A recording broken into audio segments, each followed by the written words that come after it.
Palestine, over 64,300 citizens were killed and over 162,000 others injured after the completion of 700 days of Israeli genocide in the Gaza Strip. U.S. President Donald Trump has announced that the 2026 G20 summit will be held in Miami, marking the first time in nearly 2 decades that the country will host the gathering. And Venezuelan President Nicolas Maduro warned that the entire country will respond with armed struggle to any attempt of aggression against the national territory in full defense of its stability and sovereignty. Hello, welcome from the South. I'm Luis Alberto Matos from the teleSUR studios in Havana, Cuba. We begin with the news.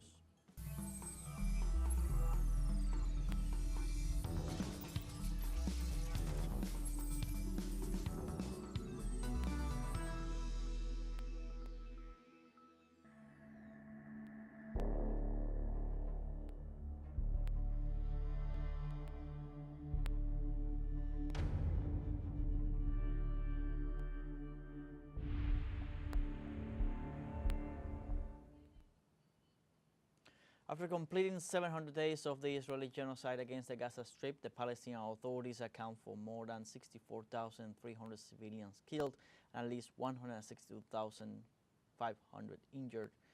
The health authorities confirmed the death of at least 70 civilians in the bombing of the occupying troops during the last 24 hours, as well as 3 new deaths due to severe malnutrition. The emergency services denounced the impossibility of the rescue teams to recover bodies and care for victims trapped under the debris and the constant attacks by the occupation army against ambulances and civil defense teams. The Israeli genocidal offensive continues its course despite international calls to an immediate and permanent ceasefire.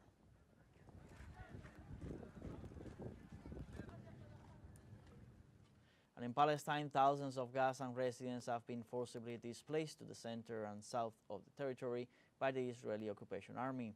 The displacement was a result of the military escalation and intense attacks on the Palestinian enclave in recent days. The displacement is due to the military escalation and the intense attacks against the Palestinian territories, forcing the Gazans to leave their shelters.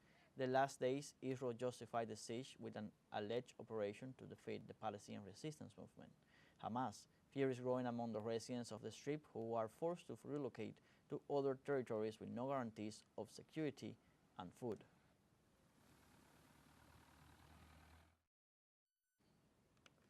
And the government of Egypt condemned recent statements made by Israeli Prime Minister Benjamin Netanyahu about his desire to displace the Palestinians from their land through the Rafah crossing.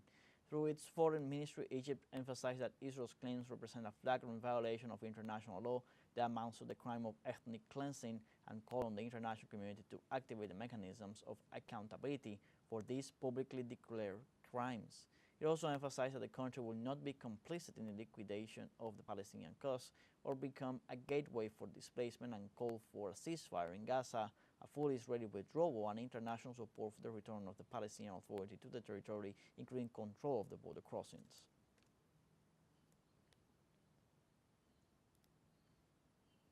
And after the Egyptian condemnation, the Israeli Prime Minister Benjamin Netanyahu declared that Egypt has preferences in what he called an imprisonment of the enclave residents, assuring that the Palestinian population wishes to leave their territories. It is important to mention that the Zionist regime since 1948 maintains positions to illegally control the Palestinian population and territories. Let's remember that Netanyahu is accused of war crimes by the International Criminal Court after multiple lawsuits filed, among them the one of South Africa and him for the crime of genocide.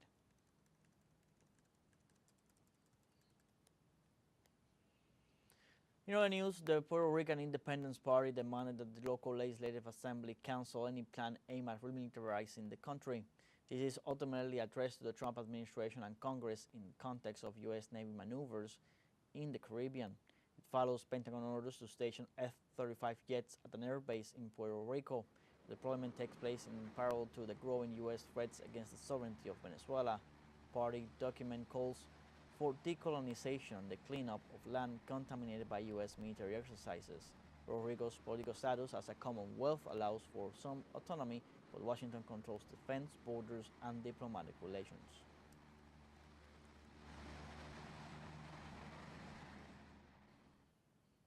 And in the United States, at least 475 workers from the Hyundai plant were detained in a raid by Immigration and Customs Enforcement as part of the Trump administration's anti-immigration policy. Most of the detainees are citizens of South Korea, whose government requested that U.S. authorities respect their rights. In this regard, the Department of Homeland Security alleged that the operation was conducted with a search warrant for alleged illegal labor practices and other serious federal crimes. The individuals were confined in an ICE immigration detention center in Folkestone, Georgia, pending the agency's determination for them.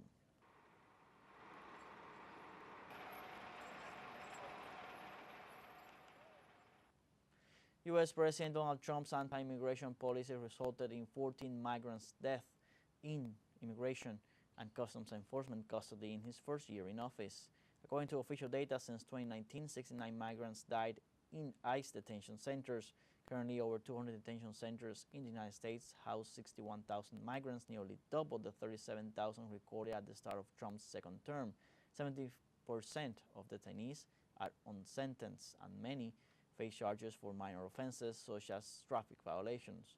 Reports describe overcrowding, lack of access to food, water, and adequate medical care in detention centers. Despite ICE statements assuring safe, secure, and humane environments, the migrants' deaths reflect serious flaws in the detention system.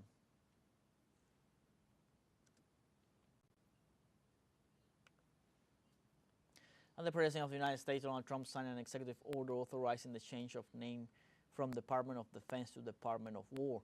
The executive order will establish the new name as a secondary title for the Department of Defense, because according to the country's constitution, it is the Congress and not the President that has the authority to establish and modify executive departments. The War Department existed from 1789 to 1947, when it was rebranded as Department of Defense as part of a series of reforms after World War II that aimed to emphasize defense over warfare. Meanwhile, in a context of growing U.S. interference in Latin America and the Caribbean, President Trump argued that the controversial new name projects strength and sends a message of victory.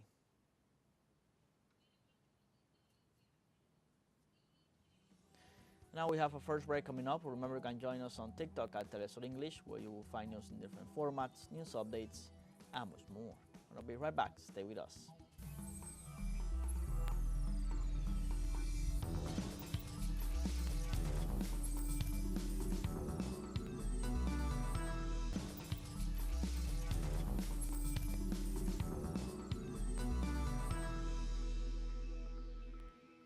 Welcome back. U.S. President Donald Trump announced that the 2026 G20 summit will be held in Miami, marking the first time in nearly 2 decades that the country will host the gathering. The head of state said the agenda would focus on unleashing economic prosperity by unlocking affordable energy and pioneering new technologies. U.S. President confirmed that the summit will take place at his Trump National Doral Golf Course. The announcement drew comparisons to 2019, when Trump's earlier proposal to host the G7 at the same venue drew criticism over conflicts of interest before the idea was abandoned. The summit will coincide with the celebrations marking 250 years since the signing of the Declaration of Independence in 1776. In China, over 500 representatives from 110 countries of the Global South inaugurated a forum focused on strengthening alliances in the face of a scenario marked by disinformation and fake news. The Forum of Media and Think Tanks of the Global South also marks the formal launch of the Network of Joint Communication Associations of the Global South, which brings together more than 1,000 media, think tanks, and other institutions from 95 nations and regions.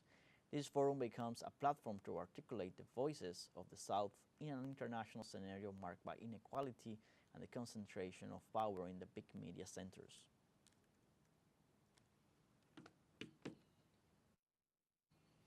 In our news, World Health Organization Director General Tedros Adhanom Ghebreyesus declared Saturday that the Mpox infection, formerly known as monkeypox, no longer represents a global public health emergency, following a sustained decrease in cases in the Democratic Republic of the Congo. We also have a better understanding of the drivers of transmission, the risk factors for severity, and the most affected countries have developed a sustained response capacity. Of course, lifting the emergency declaration does not mean the threat is over, nor that our response will stop.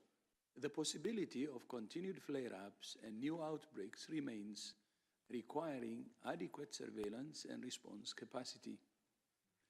Ongoing efforts are needed to protect the most vulnerable groups, particularly young children and people living with HIV.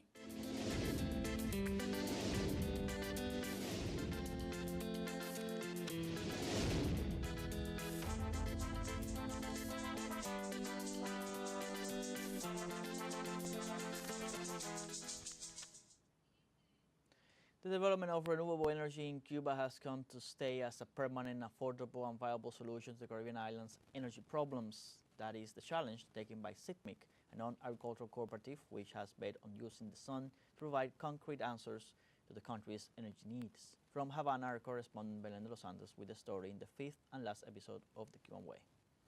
Cuban rooftops show that something is changing. Faced with the challenge of the country's energy situation, a group of 23 workers decided to use their technical knowledge to find a solution in the use of renewable energies. This is the work of CITMIC, the non-agricultural cooperative that seeks to provide a concrete answer by utilizing one of the island's most valuable resources, the sun. The cooperative submitted the initial paperwork. There was already a group of members who were committed to renewable energy, who were certain that it was the future of the country and that the country had to get involved in the use of all these forms of energy. In the case of solar radiation, it is widespread throughout the world. Countries such as Spain, Germany, China, and the United States have highly developed it. However, they do not have the radiation regime that our country has, which is very favorable. It will be difficult for anyone to put a blockade on the sun, and simply with high-quality technology that we can import, with high standards, we could work precisely on that sustainability in replacing the fossil fuels, which is so necessary for the country. On top of working with private initiatives and government agencies, the cooperative seeks to collaborate with public institutions to bring this technology to different corners of the country. In Trillo Park, in the heart of Havana, this dream has become a reality. It's a pilot project designed with the national company Hazel. It all begins with a solar panel, which captures the radiation and sends it to a battery inside the lamp. It has an automated program that turns on as night falls and turns off as dawn breaks. And it has really had a huge impact. Neighbors have told us repeatedly that it has been the meeting place in the midst of the blackout, where everyone, children and elderly people, have found a beacon of light. We believe that any project related to renewable energy sources, which is focused on replacing fossil fuels, but also on sustainability, should not be undertaken without a community base. That is the daily work of the cooperative, trying to find solutions that have a positive impact on our society. The decision to form a cooperative is one of the keys to CITMIC's success. Teamwork and horizontal dialogue in search of solutions. We discuss every project, every solution, every proposal, and we always try to improve it with the opinion of the group. And that is how we move forward. From a social and human perspective, the work of the cooperative is very fulfilling, and we are very satisfied to be working in this way.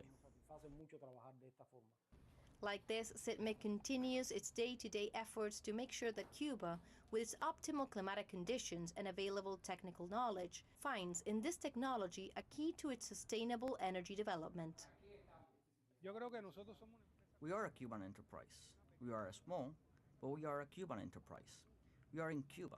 We know about the daily situation that the people, industries, government, how all of us are suffering due to the blockade, its financial limitations, all these things.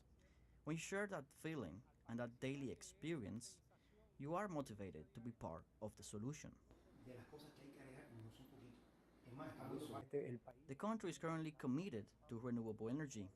I want to do our part as a cooperative in finding the most efficient way to bring renewable energy sources to the development of our country, to the sustainable development of our country. Belén de los Santos, Denise Araví, for teleSUR from Havana, Cuba. We have our second break coming up. Before we invite you to visit our Facebook page at teleSUR English, There you'll be able to watch our top stories, special live coverage, and much more. Follow our page and activate the notification button to stay up to date on the world's most recent events. For a break, don't go away.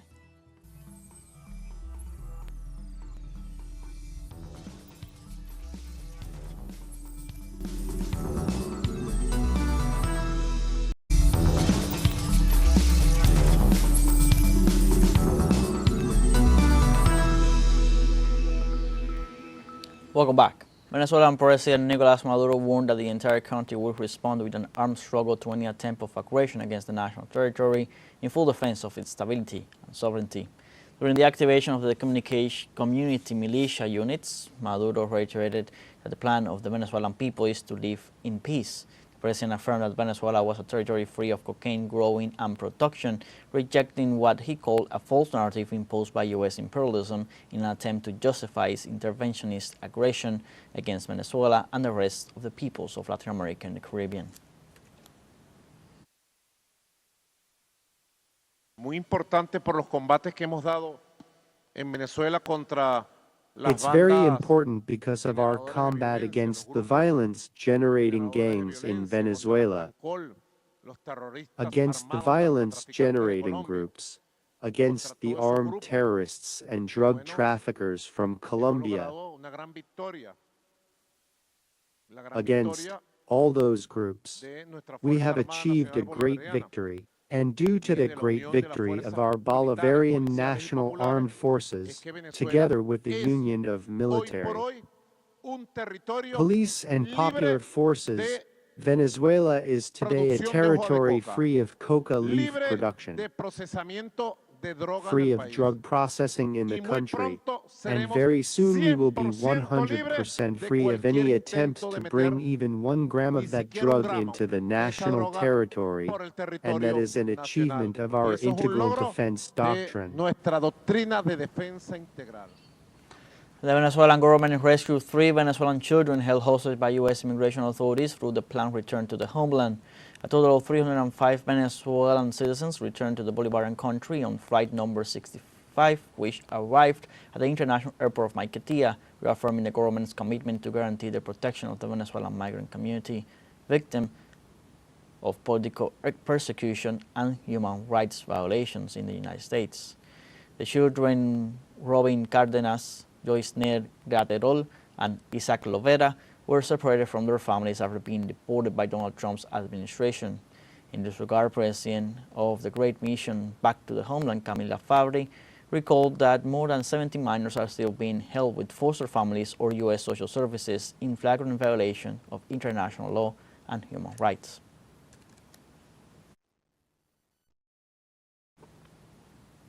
And studies by the World Customs Organization show that the Ecuadorian ports have become key points for exporting cocaine to Europe and the United States. The report detailed that the ports of Guayaquil, Machala, and Pozorja are among the 39 areas with the highest drug seizures. In 2023, Guayaquil ranked 3rd in the world for seizure of illicit drugs. Figures reflect how the port supports the financing of organized crime in the country. Analysis revealed that drug production in Latin America is approximately 4,000 tons, of which Ecuador contributes with 1,200 and Peru with 1,000 tons. More than 55% crosses the Pacific Ocean. Meanwhile, the United States and Ecuador are allegedly working to curb violence and drug trafficking.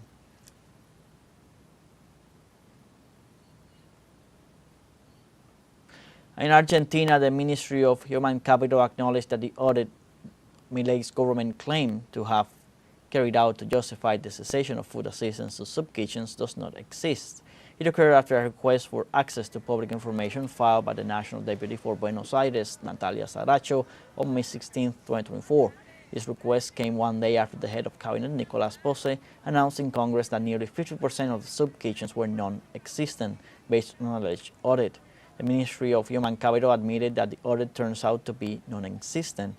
Claims based on the alleged audit served to suspend the supply of provisions to the soup kitchens, leaving millions of kilos of food undistributed, many on the verge of expiration.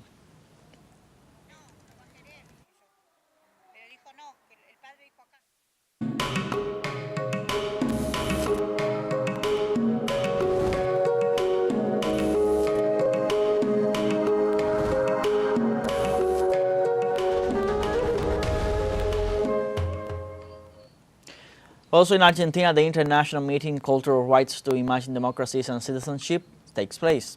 The event, which ends on September 6, emerges as a space for resistance, democratic imagination, and community building in a context of increasing inequalities, political crisis, and hate speeches around the world. The Cultural Center of Spain in Buenos Aires is the venue where various artists, officials, and cultural activists from all over Latin America and Spain meet, offering open days to the public, both face-to-face and virtual, around the building of international bridges through culture.